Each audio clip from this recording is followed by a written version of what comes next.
Aris ফাহিমের video shoot করতে গিয়ে দুর্ঘটনায় মারা গেলেন তার নিজস্ব ক্যামেরাম্যান আজিম আহমেদ। হ্যাঁ ভিউয়ার্স, আপনারা ঠিকই শুনেছেন, আজ সকাল 5টার দিকে মৃত্যুবরণ করেন আজিম আহমেদ। আরিস ফাহিমের খুবই কাছের মানুষ আজিম আহমেদ। সম্প্রতি তারা ঘুরতে যান সিরাজগঞ্জে। সেখানে ভোর 5:30টার দিকে আরিস ফাহিমের কিছু ভিডিও ক্লিপ নেওয়ার সময় মৃত্যুবরণ করেন তিনি, যেটা খুবই অনাকাঙ্ক্ষিত এবং দুঃখজনক ছিল। তার মৃত্যুতে ভেঙে পড়েন সবাই।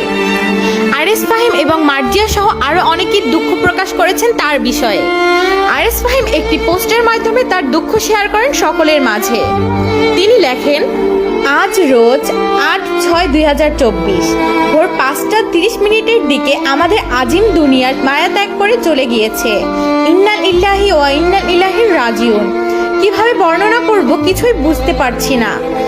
বারবার মনে হচ্ছে সবকিছু কেমন জানি একটি দুঃস্বপ্নের মতো, কিন্তু কিভাবে নিজেকে বোঝাবো যে ভাইটি আর নেই।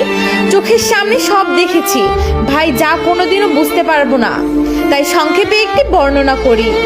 আমরা ঠিক ফজরের আজানের সময় সিরাজগঞ্জ কাড্ডার মোড়ে পৌঁছাই।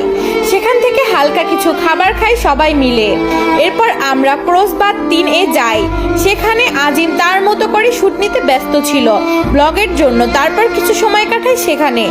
এরপর আমরা রওনা হই হোটেলে যাওয়ার উদ্দেশ্যে। যাওয়ার পথে সে সামনের এক গাড়িতে উঠে সানরুফ দিয়ে আমাদের ভিডিও শুট নিচ্ছিল।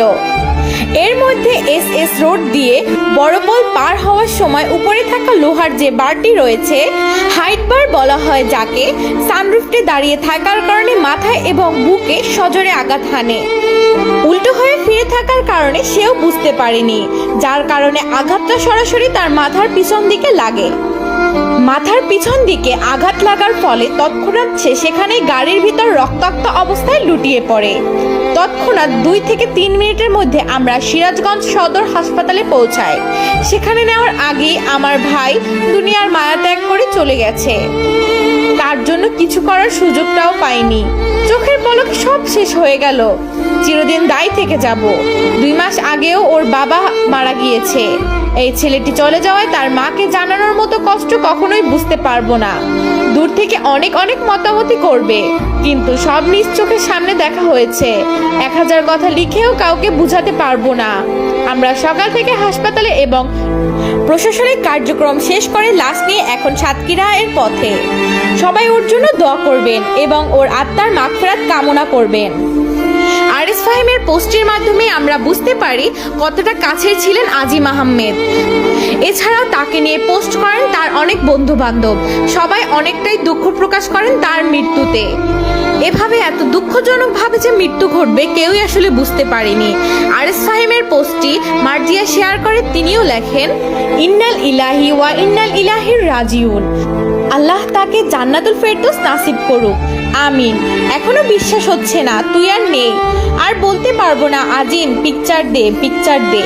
তোকে কত জ্বালাইছি। তুই প্রতি শুটে বলতি, আপু আপনার সাথে শুট করে মজা আছে, খুব কম সময়ে আপনি শুট শেষ করেন। আর কেউ এ কথাটি বলবে না। সবাই ওর জন্য দোয়া করবেন। আমরা মার্জিয়ার এই পোস্টের মাধ্যমেও বুঝতে পারি আজিম অনেকটাই কাছের ছিলেন মার্জিয়ারও। খুব অল্প বয়সে মৃত্যুবরণ করেন ছেলেটি।